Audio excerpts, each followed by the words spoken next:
نہیں دیکھتے کہ اللہ تبارک و تعالیٰ نے زمین و آسمان میں جو چیزیں ہیں وہ تمام تمہارے لیے مسخر کر دی ہے، تمہارے لیے لگا دی ہے۔ وَأَسْبَغَ عَلَيْكُمْ نِعْمَهُ ظَاهِرَةً وَبَاطِنَةً، اور اپنی ظاہری اور باطنی دونوں طرح کی نعمتوں کو تمہارے لیے مکمل کر دیا ہے اور تمام کر دیا ہے۔ 5 طرح کی عظیم دعائیں ہم صرف 2 سجدوں کے درمیان اللہ تبارک و تعالیٰ نے ہمیں سکھلائی۔ اسی طریقے سے دعائے قنوت ہم کرتے ہیں، اللہ کے نبی صلی اللہ علیہ وسلم نے اس کے اندر ہمیں عافیت کی دعا مانگنا سکھایا کہ اللہم اہدینی فیمن ہدیت وعافینی فیمن عافیت، کہ اللہ رب العزت تو مجھے ہدایت دے اور ہدایت والے گروہ میں شامل کر دیں۔ دنیا ایک دارالابتلاء ہے، یہ کوئی کمپلیٹ گھر تھوڑی نہیں ہے، یہ کوئی ایسا نہیں کہ اللہ رب العالمین نے فائنل اپنا جو فیصلہ تھا وہ بنا دیا اور اسی کے اندر اب ہمیشہ رہنا، نہیں، بلکہ یہ تو اللہ رب العالمین نے صرف ایک امتحان کے لیے عارضی طور پر تمہیں کچھ جگہ دے دی ہے کہ اس کے اندر جا کر امتحان دے کر آ جاؤ اور کامیاب ہو جاؤ اور پھر آ کر تمہارا بدلہ جنت لے جاؤ، اور وہ جنت ایسی۔ دوسری حدیث جس میں اللہ کے نبی صلی اللہ علیہ وسلم نے فرمایا کہ جب اللہ اپنے کسی بندے کے ساتھ خیر اور بھلائی کا ارادہ کرتا ہے تو دنیا ہی میں اسے پاک کر دیتا ہے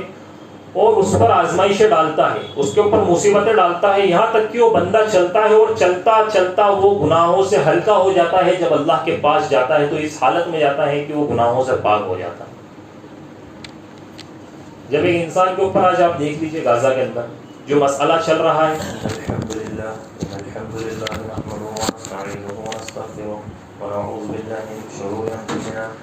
ومن سیئات اعمالنا من يهده الله فلا مضل له ومن يضلل فلا هادي له واشهد ان لا اله الا الله وحده لا شريك له واشهد ان محمدا عبده ورسوله اما بعد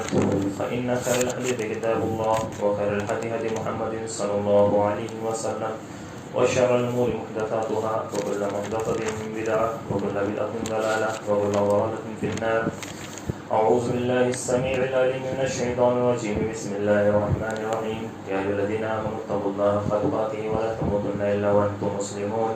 يا أيها الناس اتقوا ربكم الذي خلقكم من نفس واحدة وخلق منها زوجها وبث منهما رجالا كثيرا ونساء واتقوا الله الذي تساءلون به والأرحام إن الله كان عليكم رقيبا، يا أيها الذين آمنوا اتقوا الله وقولوا قولا سديدا يصلح لكم أعمالكم ويغفر لكم ذنوبكم ومن يطع الله ورسوله فقد فاز فوزا عظيما۔ قال الله تبارك وتعالى في القرآن المجيد ألم تروا أن الله سخر لكم ما في السماوات وما في الأرض وأسبغ عليكم نعمه ظاهرة وباطنة۔ تمام طرح کی تعریف و توصیفات اللہ وحدہ لا شریک کے لیے، تمام جہانوں کا پالنہار ہے، اور بے شمار درود و سلام نازل اللہ کے آخری نبی جناب محمد رسول اللہ صلی اللہ تعالی علیہ وسلم پر۔ یا ایھا الذین آمنوا صلوا علیہ وسلموا تسلیما، اللهم صل علی محمد وعلی آل محمد کما صلیت علی ابراہیم وعلی آل ابراہیم انک حمید مجید، اللهم بارک علی محمد وعلی آل محمد کما بارکت علی ابراہیم وعلی آل ابراہیم انک حمید مجید۔ ابھی میں نے آپ کے سامنے سورہ لقمان کی ایک آیت کریمہ تلاوت کی۔ اللہ تبارک و تعالیٰ نے اپنے بندوں سے اس آیت کریمہ میں مخاطب ہو کر فرمایا أَلَمْ تَرَوْا أَنَّ اللَّهَ سَخَّرَ لَكُم مَّا فِي السَّمَاوَاتِ وَمَا فِي الْأَرْضِ، کیا تم نہیں دیکھتے کہ اللہ تبارک و تعالیٰ نے زمین و آسمان میں جو چیزیں ہیں وہ تمام تمہارے لیے مسخر کر دی ہے، تمہارے لیے لگا دی ہے۔ وَأَسْبَغَ عَلَيْكُمْ نِعْمَهُ ظَاهِرَةً وَبَاطِنَةً، اور اپنی ظاہری اور باطنی دونوں طرح کی نعمتوں کو تمہارے لیے مکمل کر دیا ہے اور تمام کر دیا ہے۔ الغرض تم اپنی زندگی میں غور کرو گے تو تمہیں معلوم ہوگا کہ ظاہری اور باطنی نعمتوں سے تمہاری زندگی بھری ہوئی ہے، اور اللہ تبارک و تعالیٰ کی نعمتیں ان گنت ہے، لا تعداد ہے، اس کا کوئی شمار نہیں، اس کی کوئی کاؤنٹنگ نہیں، اس کی کوئی گنتی نہیں۔ وَإِن تَعُدُّوا نِعْمَةَ اللَّهِ لَا تُحْصُوهَا، کہ اگر تم اللہ کی نعمتوں کو گننا چاہو، شمار کرنا چاہو، کاؤنٹ کرنا چاہو تو اس کی نعمتوں کو تم گن نہیں کر سکتے، چاہے دنیا کا کوئی سا بھی آلہ، کوئی سا بھی پیمانہ تم یوز کر لو، تم اس کی نعمتوں کو کاؤنٹ نہیں کر سکتے۔ اللہ تبارک و تعالیٰ نے اتنے انعام تم پر کیے ہیں، اور ان نعمتوں میں سے ایک عظیم ترین نعمت ہے نعمت عافیت، عافیت کی نعمت، یعنی یہ اللہ تبارک و تعالیٰ کی طرف سے ایک عظیم نعمت ہے۔ عافیت کا مطلب کیا ہے؟ عافیت کا مطلب ہے زندگی میں ہمارا مال محفوظ رہے، ہمارا سرمایہ محفوظ رہے، اس زندگی کے اندر ہمارے آل و اولاد محفوظ رہے، ہماری عزت و آبرو محفوظ رہے، ہماری صحت و تندرستی محفوظ رہے، ہمیں اس زندگی کے اندر کوئی خوف نہ ہو، کسی کا کوئی خطرہ نہ ہو، کسی کا کوئی ڈر نہ ہو، امن و امان اس کے اندر موجود ہو، اس کو عافیت والی زندگی کہتے ہیں اور عافیت کی نعمت کہتے ہیں۔ اور ایمان کے بعد سب سے بڑی نعمت کوئی ہے اگر اسلام کے اندر اور اس دنیا کے اندر، اس عالم کے اندر، تو وہ عافیت کی نعمت ہے۔ اللہ کے نبی صلی اللہ علیہ وسلم فرماتے ہیں کہ لوگوں، اللہ سے عافیت مانگا کرو، فَإِنَّ أَحَدًا لَمْ يُؤْتَ بَعْدَ الْيَقِينِ خَيْرًا مِنَ الْعَافِيَةِ، کیونکہ اس دنیا کے اندر آج تک یقین کے بعد کسی کو عافیت سے بڑی کوئی دولت نہیں ملی۔ یعنی آخرت پر یقین رکھنا، اللہ پر یقین رکھنا، اس کے رسول پر یقین رکھنا، ایمان لانا، ایمان کے بعد عافیت سے بڑی کوئی دولت کسی کو نہیں ملی اس دنیا کے اندر۔ ترمذی کے حدیث میں حضرت عباس رضی اللہ تعالیٰ عنہ نے آپ صلی اللہ علیہ وسلم سے پوچھا کہ یا رسول اللہ صلی اللہ علیہ وسلم علمنی شیئا، کہ کوئی مجھے دعا سکھائیے، کوئی چیز ایسی بتائیے۔ اللہ کے نبی صلی اللہ علیہ وسلم نے کہا صلی اللہ والعافیہ، کہ چچا جان آپ اللہ رب العزت سے عافیت کا مطالبہ کرو، عافیت کا سوال کرو، یعنی عافیت مانگو، اللہ سے کچھ مانگنا ہے تو عافیت مانگو۔ چند روز بعد پھر واپس سے حضرت عباس رضی اللہ تعالیٰ نے اللہ کے نبی صلی اللہ علیہ وسلم کے پاس آئے اور پھر آ کر مطالبہ کیا کہ مجھے کوئی دعا بتائیے، کوئی شے بتائیے، کوئی ایسی چیز بتائیے۔ اللہ کے نبی صلی اللہ علیہ وسلم نے کہا صلی اللہ العافیہ، کہ اللہ رب العزت سے عافیت کا سوال کرو، عافیت مانگو۔ یعنی آپ صلی اللہ علیہ وسلم نے اپنے محبوب چچا کو اللہ تبارک و تعالیٰ سے عافیت کے مطالبے کی تلقین کی، اور ایک مرتبہ نہیں بلکہ 2 مرتبہ کی۔ دنیا کی دولت یہ آپ کو ملی ہوئی نہ ہو، بنگلے کی دولت، بنگلے کی نعمت یہ آپ کو ملی ہوئی نہ ہو، عہدہ و منصب کی دولت یہ آپ کو ملی ہوئی نہ ہو، اگر آپ کو عافیت کی نعمت ملی ہوئی ہے تو اللہ تبارک و تعالیٰ نے آپ کو یقین کے بعد سب سے بڑی حفاظت سے نواز دیا، یقین کے بعد سب سے بڑی دولت سے نواز دیا، سب سے بڑی نعمت سے نواز دیا ہے کہ ہر چیز کا کھونا بھی بڑی دولت ہے، ہر چیز کا کھونا بھی بڑی دولت ہے، بے فکری سے سونا بھی بڑی دولت ہے، افلاس نے سخت موت کو آسان کر دی، دولت کا نہ ہونا بھی بڑی دولت ہے۔ جو لوگ مال و دولت کی شکایت کرتے ہیں، جو لوگ کہتے ہیں کہ ہم مفلسی کے اندر ہیں، غریبی کے اندر ہیں، ہمارے پاس مال و دولت نہیں ہے، اللہ کے حضور جب وہ یہ بات کرتے ہیں، وہ یہ نہیں سمجھتے، وہ یہ نہیں سوچتے کہ اللہ تبارک و تعالیٰ نے اس کو نعمت عافیت اور صحت سے اس کو مالا مال کر رکھا ہے، اس کو نعمت عافیت اور صحت اللہ نے عطا کر رکھی ہے۔ اللہ کے نبی صلی اللہ علیہ وسلم نے فرمایا کہ من اصبح منکم آمنا فی سربہ معافا فی بدنہ وعندہ قوت یومہ فکأنما حیزت لہ الدنیا بحذافیرہا۔ اللہ کے نبی صلی اللہ علیہ وسلم نے فرمایا کہ جو شخص اپنے گھر میں امن کے ساتھ صبح کرے، امن کے ساتھ صبح کرے، اس کو کسی کا خوف نہ ہو، کسی کا ڈر نہ ہو، اور بدن میں اس کے صحت ہو، اس کے بدن میں بیماری نہ ہو،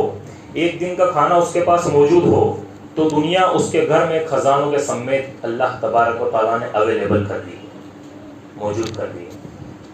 یہ عافیت کی یہاں پر اللہ کے نبی صلی اللہ علیہ وسلم نے ڈیفینیشن بتلائی۔ اور ہم صبح کرتے ہیں، شام کرتے ہیں، صبح کے اندر داخل ہوتے ہیں، شام کے اندر داخل ہوتے ہیں، لیکن اتنی بڑی نعمت کو ہم مانگنا بھول جاتے ہیں، اس کا سوال نہیں کرتے ہم اللہ سے، اور اس کے بعد پھر پریشانی ہے، تکلیف ہے، بیماری ہے، دکھ درد، پتہ نہیں 50 طرح کے مسئلے ہیں۔ ارے جس چیز کو اللہ رب العزت نے اور اس کے رسول نے تلقین کے ساتھ مانگنے کا حکم دیا، اسی چیز سے ہم دور ہیں، اور پھر اس کے بعد دنیا بھر کی چیزوں میں ہم اگر سکون ڈھونڈیں گے، آرام ڈھونڈیں گے، تو ہمیں ملنے والا نہیں ہے۔ آپ صلی اللہ علیہ وسلم صبح اور شام 3 مرتبہ یہ دعا پڑھا کرتے تھے، اللہم عافنی فی بدنی، کہ اللہ تو میرے بدن کے اندر عافیت عطا کر دے، مجھے بیماریوں سے دور کر دے، اللہم عافنی فی سمعی، کہ اللہ تو میری سماعت کے اندر، میرے سننے کے اندر عافیت عطا کر دے، یعنی مجھ سے میرے سننے کی طاقت کو نہ چھین، اللہم عافنی فی بصری، کہ اللہ تو مجھے میرے دیکھنے کی، میری نظر کے اندر، میری بصارت کے اندر تو عافیت عطا کر دے، میری نظر کے اندر عافیت عطا کر دے، لا الہ الا انت کہ تیرے علاوہ کوئی معبود برحق نہیں۔ یہ اللہ کے نبی دعا کیا کرتے تھے؟ اللہ کے نبی صلی اللہ علیہ وسلم ایک اور عظیم دعا کرتے تھے، اللہم انی اسألک العافیہ فی الدنیا والآخرہ، اللہم انی اسألک العفو والعافیہ فی دینی ودنیایا واہلی ومالی، اللہم اشکر عوراتی وآمن روآتی، اللہم احفظنی من بینی یدی ومن خلفہ وعن یمینی وعن شمالی ومن فوقی واعوذ بعظمتک توتال من تحتی۔ اللہ کے نبی یہ دعا کیا کرتے تھے کہ اللہ میں تجھ سے دنیا اور آخرت میں عافیت مانگتا ہوں، اللہم انی اسألک العافیہ فی الدنیا والآخرہ، کہ مجھے دنیا کے اندر بھی حفاظت میں رکھ اور آخرت میں بھی اپنی حفاظت میں رکھ۔ میں دنیا میں بھی تیری حفاظت کا محتاج ہوں اور آخرت میں بھی تیری حفاظت کا محتاج ہوں۔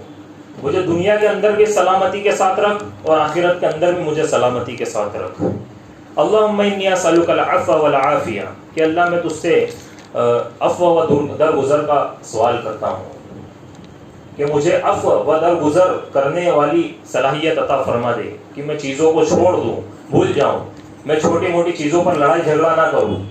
میں بد اخلاق نہ بن جاؤں۔ اس کے بعد اللہ کے نبی کیا دعا کرتے ہیں؟ فی دینی و دنیایا، کہ مجھے دین کے اندر بھی سلامتی عطا کر، عافیت عطا کر، اور دنیا کے اندر بھی سلامتی اور عافیت عطا کر، کہ ایسا نہ ہو کہ میں چھوٹی چھوٹی سی چیزوں میں دین کے اندر ناشکری کرنے لگ جاؤں، میری نمازیں غائب ہو جائے، میں بے دین بن جاؤں، مجھ سے میرے دین کی عافیت اڑ جائے، میرا اخلاق غائب ہو جائے، میں بے دین بن جاؤں، مجھ سے میرے دین کی عافیت اڑ جائے، میں دنیا کے اندر مشغول ہو جاؤں اور تیرے ذکر سے منہ موڑ لوں، تیرے ذکر سے میں منہ پھیر لوں اور میں دین سے جو ہے غافل ہو جاؤں۔ یہ اللہ کے نبی صلی اللہ علیہ وسلم دعا کیا کرتے تھے۔ اور آگے فرمایا، آگے دعا کی اللہ کے نبی نے، وَأَهْلِي وَمَالِي اللہم اشکر عوراتی،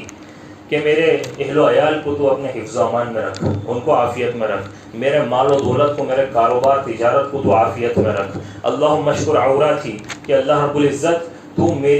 میری جو غلطیاں ہیں تو ان پر پردہ ڈال دے، تو میری کمزوریوں پر پردہ ڈال دے، میرے خوف کے معاملات کو تو پر امن کر دے۔ یہ اللہ میری حفاظت فرما، میرے سامنے سے میری حفاظت فرما، میرے آگے سے میری حفاظت فرما، میرے پیچھے سے میری حفاظت فرما، میرے دائیں سے میری حفاظت فرما، میرے بائیں سے میری حفاظت فرما، میرے اوپر سے میری حفاظت فرما۔ اور اے اللہ تبارک و تعالیٰ، تجھے تیری عظمت کا واسطہ، تجھے تیری عظمت کا واسطہ، تو نیچے سے بھی میری حفاظت فرما۔ کتنی عظیم دعا اللہ کے نبی صلی اللہ علیہ وسلم نے سکھلائی۔ جو لوگ فلائٹ میں سفر کرتے ہیں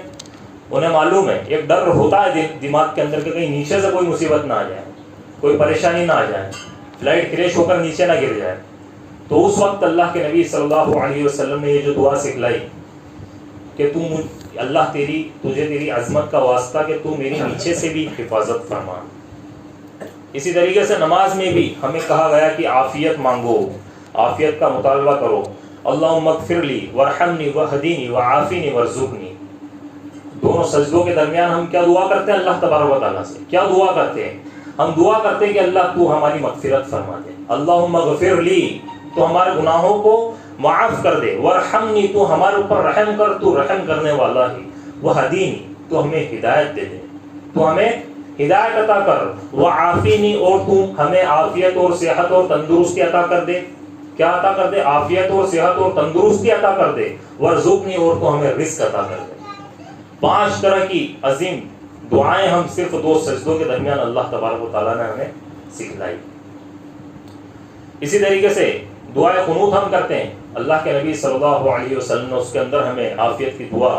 مانگنا سکھایا کہ اللہم اہدینی فیمن ہدیت وعافینی فیمن عافیت، کہ اللہ رب العزت تو مجھے ہدایت دے اور ہدایت والے گروہ میں شامل کر دیں، تو مجھے عافیت دے اور عافیت والے لوگوں کے اندر شامل کر دیں، جن لوگوں کو تو نے عافیت اور تندرستی دے رکھی ہے ان کے اندر تو ہمیں شامل کر دے۔ یہاں تک کہ آپ صلی اللہ علیہ وسلم نے قبرستان میں مدفون لوگوں کے عذاب کی حفاظت کے لیے بھی ہمیں تلقین کی کہ ان کے لیے تم عافیت کی دعا کرو۔ چنانچہ جب بھی آپ صلی اللہ علیہ وسلم قبرستان جاتے دعا کرتے، السلام اہل الدیار من المؤمنین والمسلمین وانتم سلفون ونحن بالاثر وانا ان شاء اللہ بكم للاحقون نسأل اللہ لنا ولکم العافیہ۔ کیا دعا سکھلائی اللہ کے نبی صلی اللہ علیہ وسلم نے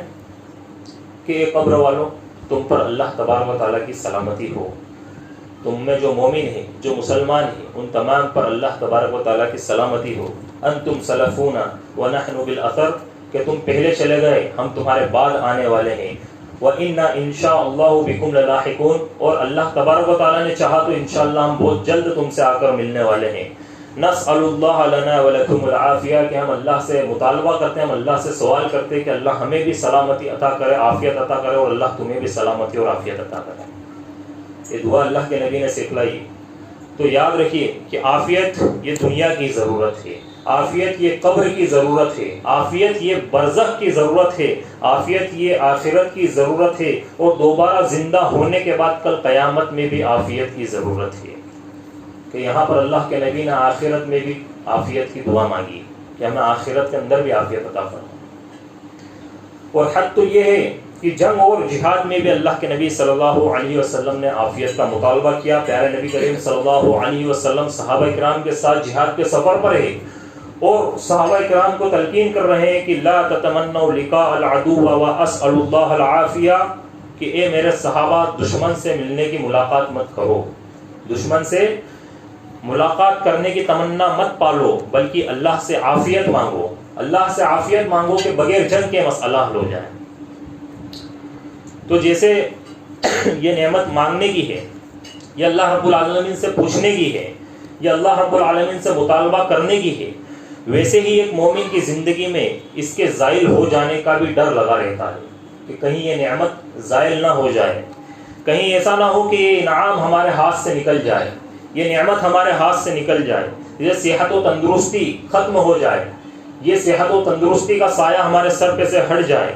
یہ امن و امان کا سایہ، یہ سلامتی کا سایہ ہمارے سر پہ سے ہٹ جائے۔ اسی لیے اللہ کے نبی صلی اللہ علیہ وسلم یہ دعا کرتے تھے کہ اللہم انی اعوذ بک من زوال نعمتک وتحولها فئتک فجاءتی نعمتک وجمع سخطک، کہ اللہ تبارک و تعالیٰ تیری نعمت کے زائل ہونے سے تیری پناہ چاہتا ہوں، تیری نعمت کے اچانک ختم ہو جانے سے تیری پناہ چاہتا ہوں، تیری نعمت کے اچانک ختم ہو جانے سے تیری پناہ چاہتا ہوں، اور عافیت کی جگہ مصیبت کے آ جانے سے میں تیری پناہ چاہتا ہوں، اچانک تیری پکڑ آ جائے اس سے بھی میں تیری پناہ چاہتا ہوں، اور تیری ہر قسم کی ناراضگی سے تیری پناہ چاہتا ہوں۔ اور آپ صلی اللہ علیہ وسلم کی نظر جب بھی کسی مصیبت زدہ پر پڑتی تو آپ صلی اللہ علیہ وسلم فوراً شکر ادا کرتے اور یہ دعا پڑھتے کہ تمام تعریفیں اس اللہ کے لیے جس نے مجھے اس آزمائش سے عافیت میں رکھا، جس نے مجھے اس آزمائش سے عافیت میں رکھا۔ آپ جائیے کبھی ہاسپٹل وغیرہ کے چکر لگائیے، آپ کو معلوم چلے گا کہ کس قدر لوگ پریشان ہیں، کس طریقے کے کیس آتے ہیں۔ اچانک سے ایک آدمی صحیح تھا، اس کے رشتہ دار باہر کھڑے ہو کے بات کرتے ہیں، ابھی تو ایک دم تندرست تھا، صحیح ساٹھ گھر سے ہنستا کھیلتا نکلا تھا، اور ابھی تھوڑی دیر بعد خبر آ گئی کہ اس کا ایکسیڈنٹ ہو گیا اور بری طریقے سے گھائل ہو گیا۔ تو آپ دیکھیے اللہ رب العالمین سے عافیت کا مطالبہ کیجیے کہ اچانک سے جو نعمت چلی جاتی ہے، اچانک سے اللہ کی پکڑ آ جاتی ہے۔ یہاں پر بھی اللہ رب کے رسول صلی اللہ علیہ وسلم نے اچانک کا لفظ استعمال کیا کہ اچانک تیری پکڑ آ جائے، اچانک تیری نعمت کا سایہ ہم پر سے اڑ جائے، اس سے بھی میں تیری پناہ چاہتا ہوں کہ کہیں ایسا نہ ہو کہ یہ عافیت جو ہے مصیبت کے اندر تبدیل ہو جائے، اور تیری جو عافیت کا سایہ ہمارے اوپر ہے یہ زائل ہو جائے، یہ اچانک سے تو ہم سے چھین لے، تو میں اس سے تیری پناہ چاہتا ہوں۔ ہم نے عافیت کو بہت معمولی سمجھا، اور ہم نے عافیت کو کچھ سمجھا ہی نہیں۔ دراصل حقیقت یہ ہے کہ ہم نے عافیت کو معمولی نہیں بلکہ کچھ نہیں سمجھا، جبکہ عافیت کی نعمت یہ مانگنے والی چیز ہے، اور بار بار مانگنے والی چیز ہے، اور اللہ رب العالمین عطا کر کے رہتا، بندہ مانگتا ہے تو یاد رکھیے اللہ کے نبی صلی اللہ علیہ وسلم ہر وقت یہ دعا کیا کرتے تھے۔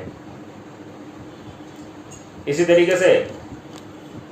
جب اللہ کے نبی دیکھتے کسی ایسے شخص کو جو مصیبت زدہ ہے تو یہ دعا کرتے کہ تمام تعریف ہے اس اللہ کے لیے جس نے مجھے اس آزمائش سے عافیت میں رکھا، جس میں تم مبتلا ہو، شکر ہے اس رب کا جس نے عافیت کی نعمت سے مالا مال کر کے اپنی مخلوقات پر مجھے کچھ فضیلت دے رکھی ہے۔ نبی کریم صلی اللہ علیہ وسلم ایک صحابی کے پاس گئے، اور جب ان صحابی کی حالت دیکھی تو ان کی حالت ایک چوزے کی مانند ہو گئی تھی، مطلب بالکل پتلے دبلے ہو گئے تھے سبڑ کر، اور بہت بڑی بیماری کے اندر وہ ملوث تھے۔ آپ صلی اللہ علیہ وسلم چونکہ دور اندیش تھے. اللہ کے نبی صلی اللہ علیہ وسلم نے پوچھا ان کی جب یہ غیر معمولی بیماری کو دیکھا کہ کوئی معمولی بیماری نہیں ہے, ان سے پوچھا کہ کیا تم کوئی دعا کیا کرتے تھے؟ تو ان صحابی نے کہا کہ اللہ کے رسول صلی اللہ علیہ وسلم میں دعا کیا کرتا تھا. بولے کیا دعا کیا کرتے تھے؟ تو کہا کہ میں اللہ سے دعا کرتا تھا کہ تو کل روز قیامت مجھے جو عذاب دینے والا ہے اس عذاب کو مجھے تو دنیا ہی کے اندر دے دے, تو وہاں کے عذاب سے مجھے بری کر دے, آزاد کر دے, مجھے چھوڑ دے. تو اللہ کے نبی صلی اللہ علیہ وسلم نے جب یہ بات سنی, اللہ کے نبی نے فرمایا کہ تم جو دعا کیا کرتے تھے نا, اسی دعا کی بدولت تمہیں یہ مصیبت دنیا کے اندر ملی کہ تم نے یہ دعا کیوں نہیں مانگی, تم نے یہ کیوں نہیں کہا کہ اللہ رب العزت تو مجھے دنیا کے اندر بھی سلامتی عطا کر اور آخرت میں بھی سلامتی عطا کر, تو دنیا کے اندر بھی مجھے عافیت و تندرستی اور صحت اور حفاظت عطا کر اور آخرت کے اندر بھی عافیت عطا کر. یہ دعا کیوں نہیں کی؟ اور تم نے یہ کیوں نہیں مانگا کہ ربنا آتنا فی الدنیا حسنۃ وفی الآخرۃ حسنۃ وقنا عذاب النار؟ اللہ کے نبی نے کہا کہ تمہیں یہ دعا مانگنی کی کہ اللہ رب العالمین تو مجھے دنیا کے اندر بھی بہتری خیر عطا فرما اور آخرت کے اندر بھی خیر عطا فرما, اور مجھے جہنم کی عذاب سے اور اس کی آنکھ سے تو مجھے بچا لے. تو دعا میں عافیت کا سب سے بڑا مظہر, دنیا میں عافیت کا سب سے بڑا مظہر ہماری صحت ہے, ہماری تندرستی ہے. کہ تنگ دستی اگرچہ ہو غالب, تنگ دستی اگرچہ ہو غالب, تندرستی ہزار نعمت ہے. اور یہ بیماریوں کے دور میں جہاں انسان بظاہر سجا سجایا نظر آتا ہے کہ بڑا سجا سجایا انسان ہے, اور یہاں پر اگر آپ دیکھیں گے انسانوں کو کس طریقے سے بن سور کے آج لوگ گھومتے ہیں,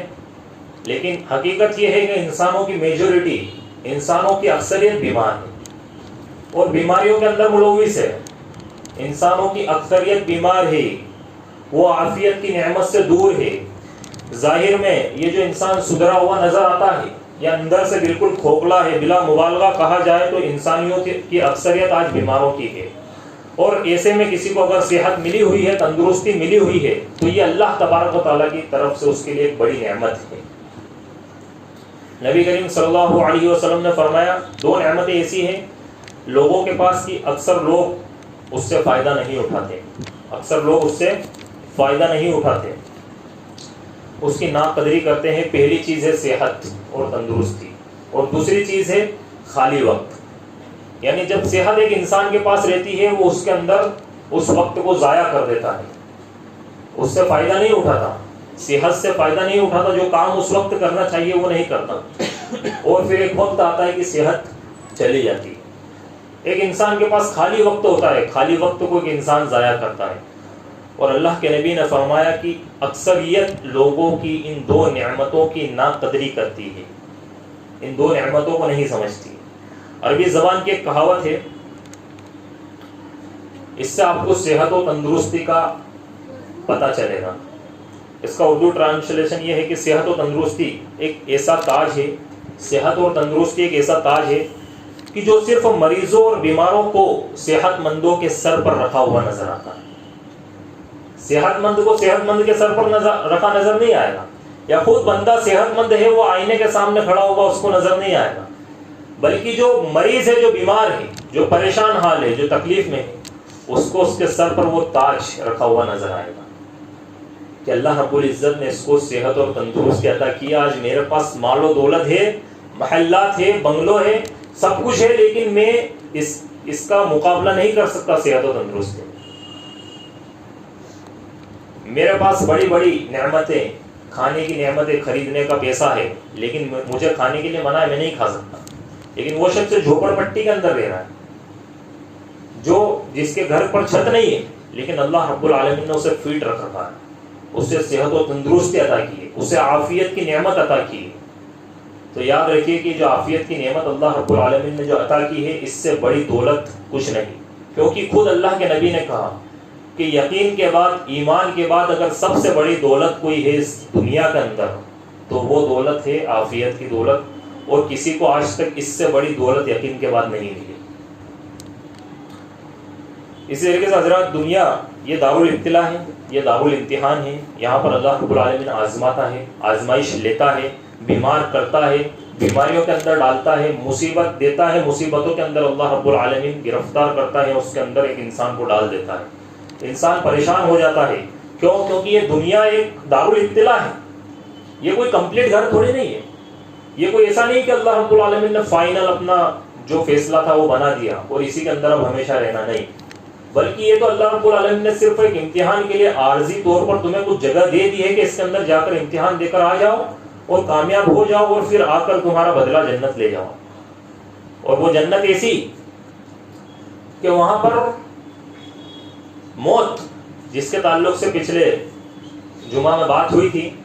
حقیقی موت کون سی ہے؟ حقیقی موت خود موت ہے، کیونکہ موت ہی کو موت آئے گی. ہمیں موت آتی ہے لیکن ہمیں دوبارہ زندہ کیا جائے گا، دوبارہ اللہ رب العالمین کھڑا کر دے گا، دوبارہ اللہ رب العالمین کھڑا کر دے گا اور تمام کے تمام کو کھڑا کر دے گا. ایک بندہ بھی نہیں چھوٹے گا اور ایک ایک بندے سے اللہ رب العالمین ایک ایک ذرے کا حساب لے لے گا. تو پھر کون سی موت؟ موت تو دراصل موت کو آئے گی. کس کو آئے گی؟ جب اللہ دوبارہ زندہ کر دے گا. بات تو وہ ہوتی جو بے فکری کی ہے کہ اللہ رب العالمین یہ کہ موت جو ہمیں دے رہا ہے اس کے بعد اللہ موت کو موت دے دیتا، لیکن نہیں، دوبارہ زندہ کر دے گا پھر موت دے دے گا موت کو.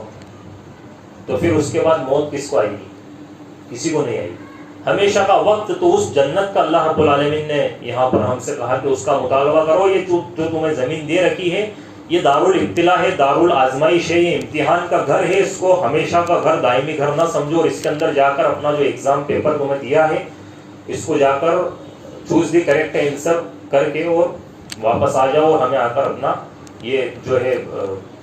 کوشچن پیپر جو تمہیں دیا تھا اپنی کاپی سمیت سبمٹ کر دو اور اس کے بعد اپنا حساب و کتاب لے کر اپنی جنت کے اندر داخل ہو جاؤ. یہ طریقہ ہوتا ہے دنیا کے اندر. لیکن یہاں پر جو ہے بہت ساری چیزیں ہوتی ہیں. یہاں پر ایگزام پیپر بھی بک جاتے ہیں، یہاں پر خود ٹیچر ایگزام لینے والے بھی بک جاتے ہیں، یہاں پر جو ہے پیسہ دے کر رزلٹ بھی چینج ہو جاتے ہیں، پرسنٹیج بڑھ جاتے ہیں، نمبر اوپر نیچے ہو جاتے ہیں. لیکن دراصل وہاں پر اگر کوئی چیز کام آنے والی ہے تو وہ آنے والی اللہ رب العالمین کا تقویٰ جو اس دارالابتلاء کے اندر ایک بندے کو لینا ہے. تو یہ دارالابتلاء ہے، دارالامتحان ہے. اور یہاں ہمارے ایمان کا امتحان ہوتا ہے، یہاں پر ہمارے یقین کا امتحان ہوتا ہے، یہاں پر ہمارے صبر کا امتحان ہوتا ہے، یہاں پر ہمارے توکل کا امتحان ہوتا ہے، ہر چیز کا. یہاں تک کہ ایک بندہ یہ کہہ دیتا ہے اور بندہ نہیں، نبی کہہ دیتے اور نبی کے ساتھ والے کہہ دیتے کہ اللہ کی مدد کب آئے گی. اتنا تک امتحان ہو جاتا ہے. پچھلے قوموں کو اٹھا کر دی گیا. اللہ کے نبی نے کیا فرمایا کہ تم سے پہلے لوگوں پر وہ مصیبتیں آئی کہ جو نبی تھے اور نبی کے ساتھ جو ایمان والے تھے وہ کہہ اٹھے کہ اللہ کی مدد کب آئی. اتنا ان کے اوپر ظلم ہوا، اتنا ان کے امتحان یہاں پر لیے گئے. تو یہ دارالابتلاء ہے، یہیں پر تو امتحان دینا ہے. نہیں تو اللہ جنت میں تھوڑی نا ہمارے عقیدے، ہمارے ایمان، ہمارے توکل، ہمارے صبر کا امتحان لے گا.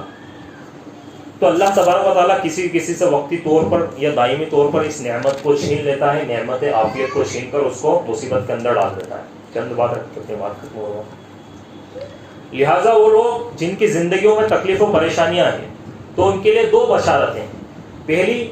شریعت کہتی ہے کہ اگر تم صاحب ایمان ہو اور تمہاری زندگی میں کسی بھی شکل میں مصیبت آتی ہے، کسی بھی شکل میں پریشانی آتی ہے، تکلیف آتی ہے، غم کے پہاڑ ٹوٹتے ہیں، بھلے کتنا ہی بڑا المیہ کیوں نہ ہو جائے، یہ علامت ہے اس بات کی کہ تم اللہ کے نزدیک کچھ وزن رکھتے ہو، تم اللہ کے نزدیک سچے ہو. یہ علامت ہے اس بات کی کیونکہ تمہارے اندر ایمان موجود ہے.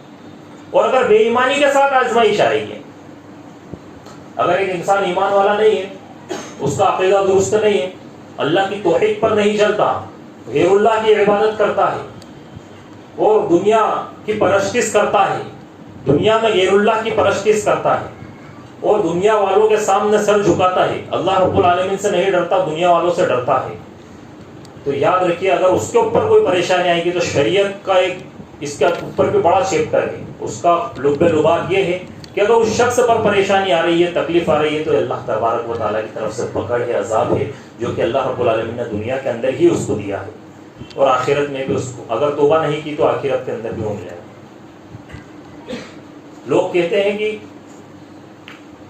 کوئی شخص بڑا گناہوں کے اندر ملوث، اس کی نمازوں کا پتہ نہیں، اس کی توحید کا پتہ نہیں، وہ شرک کر رہا ہے اور اللہ رب العالمین کو صبح شام بدعت و شرک کے ساتھ اللہ کو آواز دے رہا ہے. اللہ سنے گا؟ اور اس کے بعد پھر پریشانی کے اندر جب ملوث ہوا، بولا کیا کرے بھائی صاحب، اللہ کی طرف سے آزمائش ہے، اللہ آزما رہا ہے۔ اللہ تجھے آزمائے، تیرے دین کا پتہ نہیں، تیری نمازوں کا پتہ نہیں، تیری توحید کا پتہ نہیں،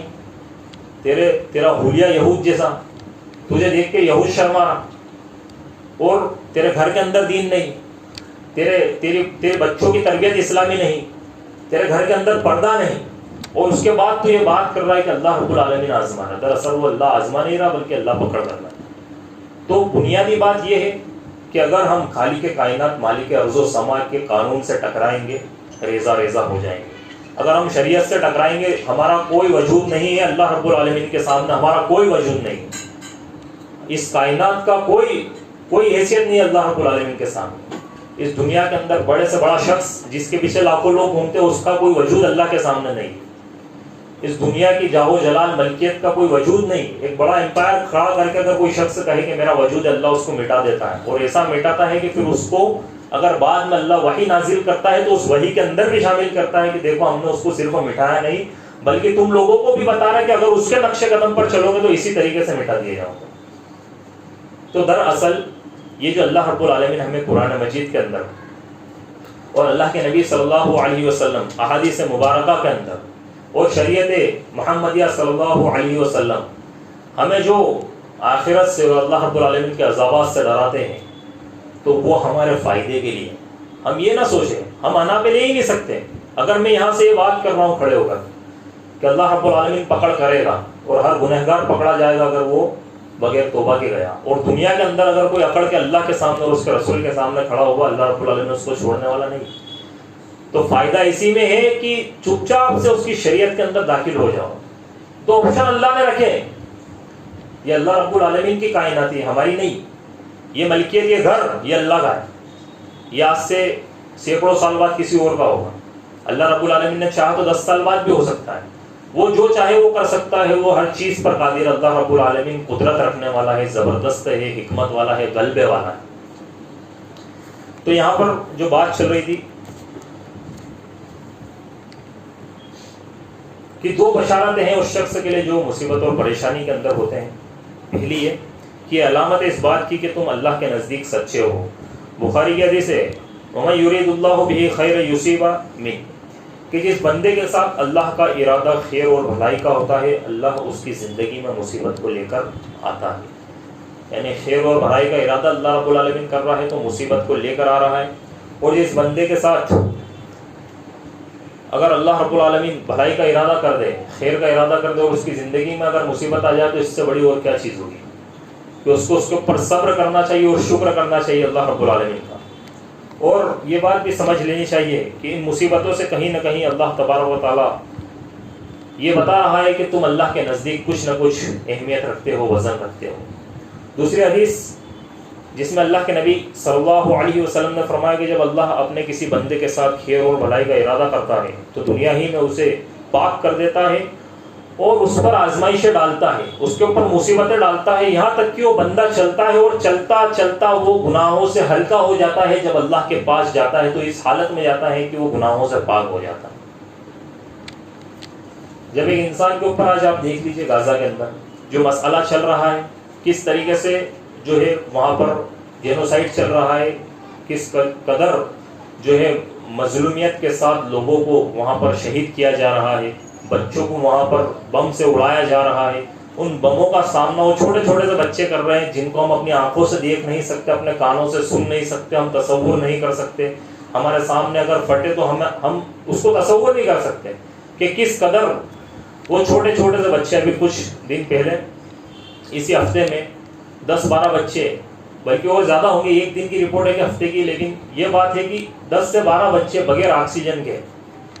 جب بجلی کاٹی گئی آکسیجن ان کو رات پر نہیں ملی، رات پر تڑپ کر مر گئے کیونکہ ان کو آکسیجن نہیں ملی۔ رات پر جب بجلی کاٹی گئی تو بچے اس دنیا سے چلے۔ اب جب وہ تڑپے، ان کی جب روح نکلی، اللہ رب العالمین ان کو دیکھ رہا ہے۔ اللہ رب العالمین ہر چیز کو جاننے والا ہے، اس کے علم کا احاطہ اللہ رب العالمین ہر چیز کو اپنے علم کے احاطے میں لے رہا۔ اللہ کے علم کا احاطہ اس وقت وہاں موجود تھا کہ بچہ اس طریقے سے تڑپ رہا ہے اور تڑپ تڑپ کر مر رہا ہے۔ ابھی بچہ پیدا ہوا ہے، چھوٹا بچہ ہے، 2 دن 4 دن 5 دن کے بچے، وہ کس قدر آئی سی یو کے اندر اور وہاں پر وینٹیلیٹر پر بغیر آکسیجن کے آکسیجن کاٹ دی گئی. اب ذرا سوچو اب چھوٹا سا بچہ جو ابھی دنیا میں آیا نہیں، اس کو کچھ معلوم نہیں، کچھ خبر نہیں، تو کیا اللہ رب العالمین نے کیا اس کا حامی نہیں ہے؟ کیا اس کا مددگار نہیں ہے؟ کیا اس کا ناصر نہیں ہے؟ بلکہ اللہ رب العالمین نے کہا، فرمایا کہ میں یرید اللہ بہ خیرا یصیب امین، کہ جس بندے کے ساتھ اللہ خیر اور بھلائی کا ارادہ کر دے اللہ رب العالمین اس کو مصیبت کے اندر داخل کرتا ہے. اور جب اللہ اپنے کسی بندے کے ساتھ خیر اور بھلائی کا ارادہ کرتا ہے تو دنیا ہی میں اسے ایسے پاک کر دیتا ہے، ایسے صاف کر دیتا ہے کہ جب وہ اللہ کے پاس جاتا ہے تو اس کے اوپر ایک بھی گناہ باقی نہیں رہتا. اور مومن کے لیے دنیا میں آئی ہوئی مصیبتیں دو باتوں سے خالی نہیں ہوتی. پہلی بات تو یہ کہ گناہوں کا کفارہ وہ مصیبت اس کے لیے بن جاتی ہے. تو جب بھی مصیبت آئے دو چیزیں رہتی ہیں. اللہ کے نبی نے فرمایا کہ پہلی چیز تو یہ کہ گناہوں کا کفارہ بن جاتی ہے، اور دوسری چیز ہے کہ اس کے درجات بلند ہو جاتے ہیں. یا تو گناہوں کا کفارہ وہ بنے گی یا اس کے درجات بلند ہو جائیں گے. تو یہ دو بشارتیں ہیں. اس طریقے سے آپ صلی اللہ علیہ وسلم نے فرمایا کہ کل روز قیامت جب مصیبت زدہ لوگوں کو، انسانوں کو، ان بچوں کو جو شہید ہوئے، اب وہ کل روز قیامت ہمارے سامنے حاضر ہوں گے، پیش ہوں گے. وہ عورتیں، وہ بچے، وہ مائیں، وہ بزرگ، وہ تمام لوگ جن کو بے رحمی کے ساتھ قتل کیا گیا اسلام کے نام پر، توحید کے نام پر، ان کے ایمان کے نام پر، ان کے مسلمان ہونے کی وجہ سے کہ وہ اللہ وحدہ لا شریک پر ایمان لاتے ہیں، وہ اللہ رب العالمین کے لڑ رہا ہے. جب کل روز قیامت ان کو حاضر کیا جائے گا، اللہ کے نبی صلی اللہ علیہ وسلم فرماتے کل روز قیامت جب مصیبت زدہ انسانوں میں ان کا اجر و ثواب تقسیم کیا جائے گا، ان کا ریوارڈ ان کو دیا جائے گا، ان کا اوارڈ ان کو دیا جائے گا، ان کے انعامات جب ان کے اندر تقسیم ہو رہے ہوں گے، تو دنیا میں جو لوگ چین سے رہے، جو لوگ سکون سے رہے، جیسے ہم چین سے رہ رہے ہیں، جیسے ہم سکون سے رہ رہے ہیں، جو لوگ چین اور سکون سے رہے وہ یہ دیکھ کر ان کے ریوارڈ، ان کے اوارڈ، ان کے انعامات دیکھ کر یہ تمنا کریں گے اور وہ یہ کہیں گے کہ کاش دنیا میں ہم پر بھی اتنی تکلیف گزرتی، اتنی پریشانی گزرتی، چاہے ہمارے جسم کی بوٹی بوٹی کر دی جاتی، ہمارے جسم کے ٹکڑے ٹکڑے کر دیے جاتے، اتنی تکلیف ہمارے اوپر گزرتی، اور اللہ رب العالمین ان تکلیفوں کے سبب ہمیں یہ انعامات عطا کر دیتا تو ہمارے لیے کتنا بہتر ہوتا. وہ اس وقت یہ تمنا کریں گے،